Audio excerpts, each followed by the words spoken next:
अब चलते हैं कक्षा 8 में और पढ़ते हैं हिंदी शोभा गमोट जी के साथ।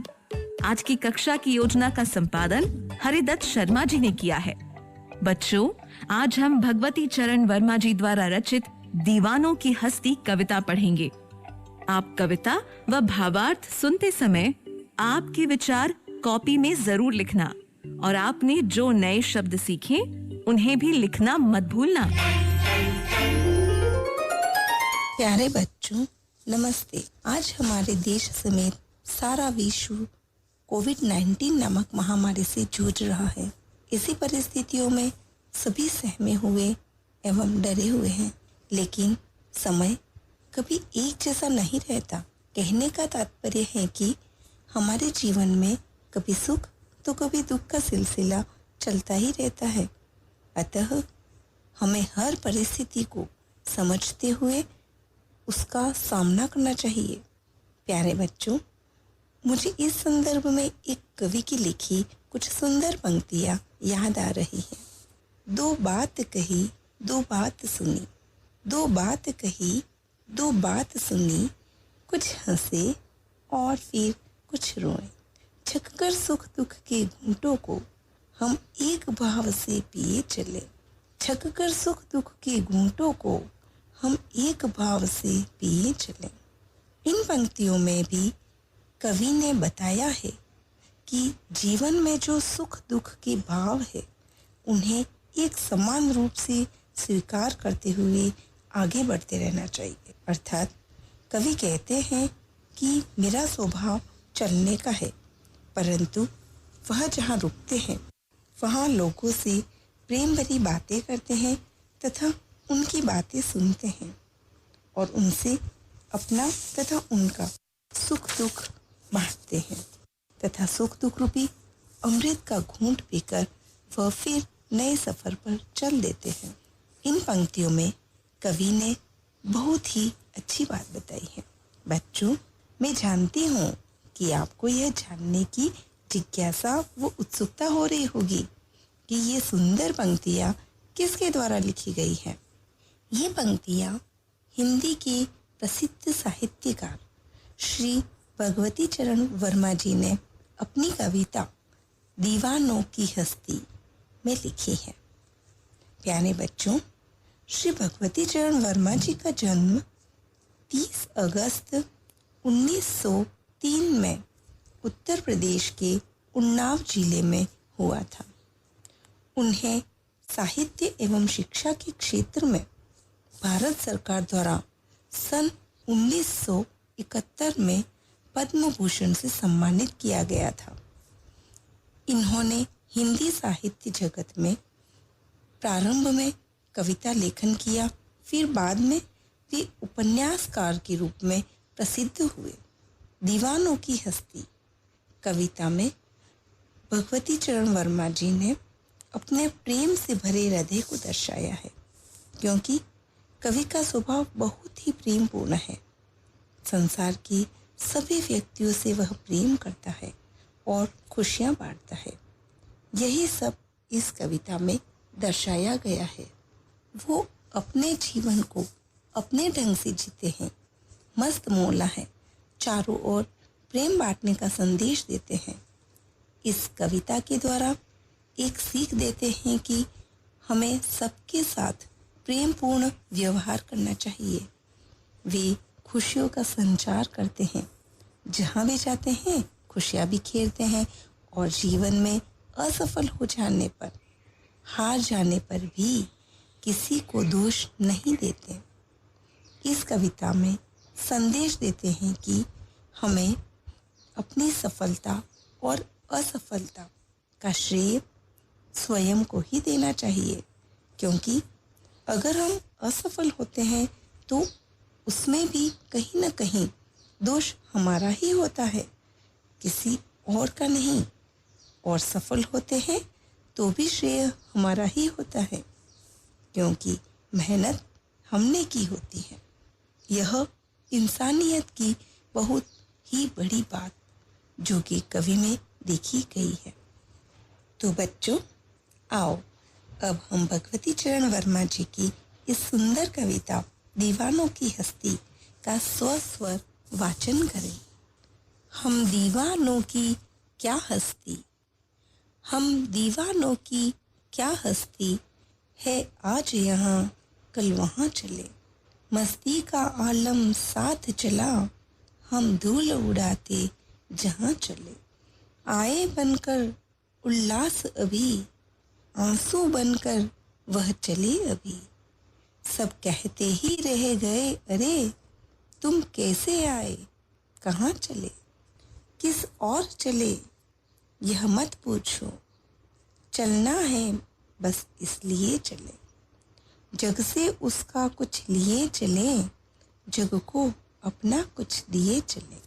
दो बात कही, दो बात सुनी, कुछ हंसे और फिर कुछ रोए।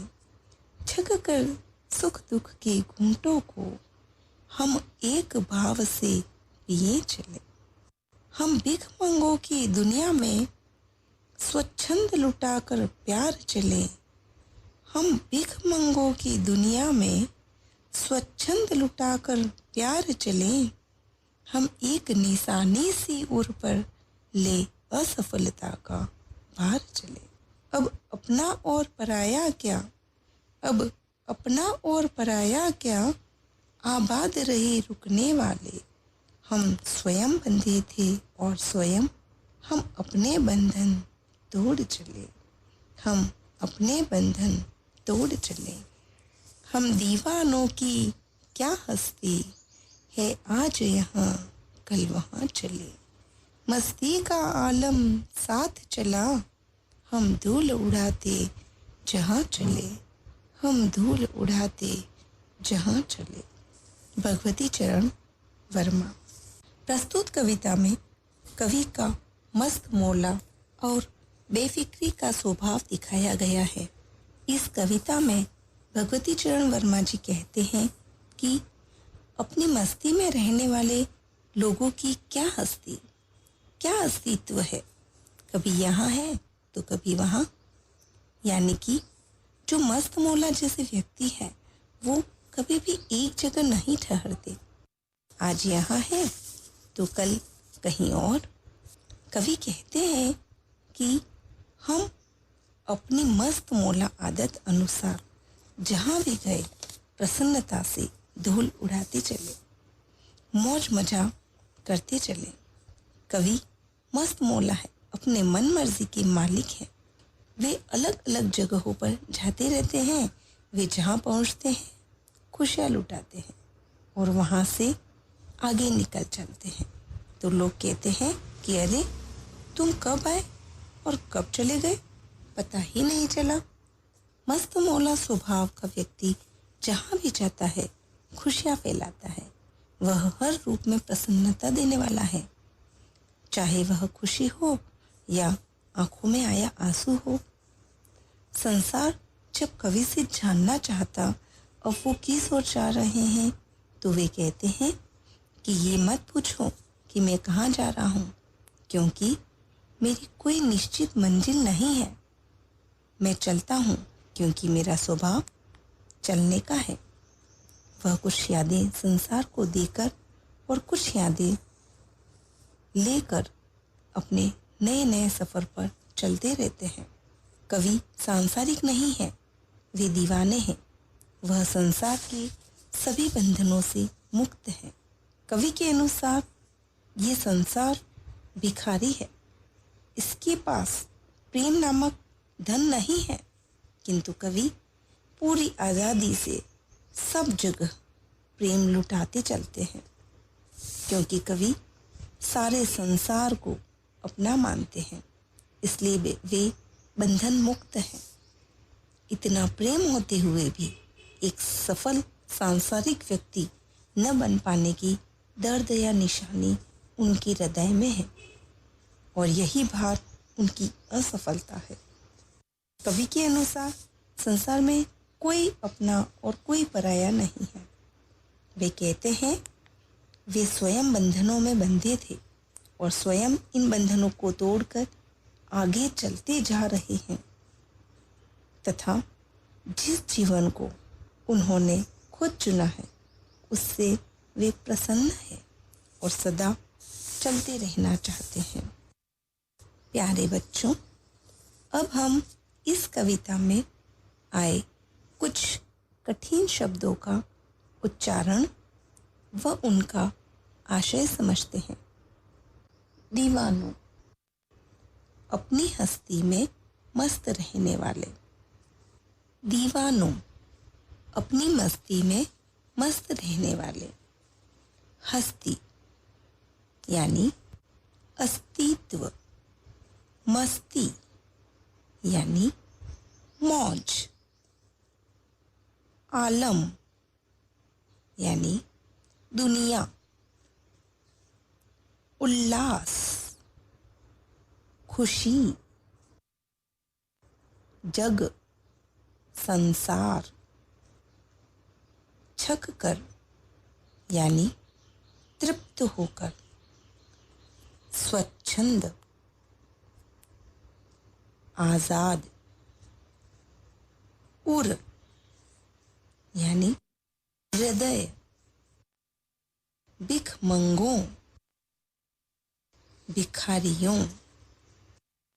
बच्चों, अब हम सभी एक बार पुनः कविता पाठ करते हुए कविता का आनंद लें। हम दीवानों की क्या हस्ती, हम दीवानों की क्या हस्ती है, आज यहाँ कल वहाँ चले। मस्ती का आलम साथ चला, हम धूल उड़ाते जहाँ चले। हम दीवानों की क्या हस्ती है, आज यहाँ कल वहाँ चले। मस्ती का आलम साथ चला, हम धूल उड़ाते जहाँ चले। आए बनकर उल्लास अभी, आंसू बनकर वह चले अभी। आए बनकर उल्लास अभी, आंसू बनकर वह चले अभी। सब कहते ही रह गए अरे, सब कहते ही रह गए अरे, तुम कैसे आए, कहाँ चले। तुम कैसे आए, कहाँ चले। किस और चले यह मत पूछो, किस और चले यह मत पूछो। चलना है बस इसलिए चले। जग से उसका कुछ लिए चले, जग को अपना कुछ दिए चले। दो बात कही, दो बात सुनी, दो बात कही, दो बात सुनी। कुछ हंसे और फिर कुछ रोए। छक कर सुख दुख के घूंटों को हम एक भाव से पिए चले। छक कर सुख दुख के घूंटों को हम एक भाव से पिए चले। हम भिखमंगों की दुनिया में, हम भिखमंगों की दुनिया में स्वच्छंद लुटाकर प्यार चले। हम एक निशानी सी उर पर ले असफलता का भार चले। हम एक निशानी सी उर पर ले असफलता का भार चले। अब अपना और पराया क्या, अब अपना और पराया क्या, आबाद रहे रुकने वाले। हम स्वयं बंधे थे और स्वयं हम अपने बंधन तोड़ चले। हम स्वयं बंधे थे और स्वयं अपने बंधन तोड़ चले। हम दीवानों की क्या हस्ती है, आज यहाँ कल वहाँ चले। मस्ती का आलम साथ चला, हम धूल उड़ाते जहाँ चले। हम धूल उड़ाते जहाँ चले। तो बच्चों, आया ना मज़ा। आशा करती हूँ कि बच्चों आप सभी को यह कविता बहुत अच्छी लगी होगी। तो अब हम कुछ प्रश्नों का अभ्यास करते हैं। प्रश्न संख्या 1। दीवानों की हस्ती कविता की रचयिता कौन है? उत्तर, दीवानों की हस्ती कविता की रचयिता भगवती चरण वर्मा है। प्रश्न संख्या 2। कवि सुख और दुख को किस भाव से ग्रहण करता है? उत्तर। कवि सुख और दुख को समान भाव से ग्रहण करता है। प्रश्न संख्या 3। निम्न शब्दों के अर्थ बताइए। स्वच्छंद और दूसरा है उर। उत्तर। स्वच्छंद इसका अर्थ है अपनी इच्छा के अनुसार चलने वाला। उर इसका अर्थ है हृदय। प्रश्न संख्या 4। कवि ने अपने आप को दीवाना क्यों कहा है? उत्तर। कवि ने अपने आप को दीवाना इसलिए कहा है क्योंकि वह मस्त मौला है। उसे किसी बात की फिक्र नहीं है। वह अपनी मस्ती में ही बिना किसी मंजिल के आगे बढ़ता चला जा रहा है। प्रश्न संख्या 5। इस कविता में ऐसी कौन सी बात है जो आपको सबसे अच्छी लगी? उत्तर। इस कविता में आपको जो बात अच्छी लगी हो वह बात आप एक दूसरे को बताएं। मुझे तो इस कविता में कवि का अपने ढंग से अपना जीवन जीना तथा चारों ओर प्यार और खुशियाँ बांटना सबसे अच्छा लगा।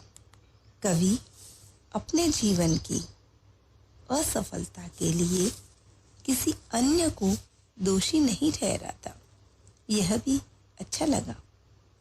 प्यारे बच्चों, अब हम इसी एक और कविता का आनंद लेते हैं। सुनता हूँ मैंने भी देखा, काले बादल में रहती चांदी की रेखा। काले बादल जाति द्वेष के, काले बादल विश्व क्लेश के। काले बादल उठते पथ पर नव स्वतंत्रता के प्रवेश के। सुनता हूँ मैंने भी देखा, काले बादल में रहती चांदी की रेखा। सुनता हूँ मैंने भी देखा, काले बादल में रहती चांदी की रेखा। आज दिशा है घोर अंधेरी, आज दिशा है घोर अंधेरी। नभ में गरज रही रणबीरी, चमक रही झिल्ली जन जन कर। नाच नाच आंगन में घाते केकी के का। काले बादल में लहरी चांदी की रेखा। सुनता हूँ मैंने भी देखा, काले बादल में रहती चांदी की रेखा। काले बादल में रहती चांदी की रेखा।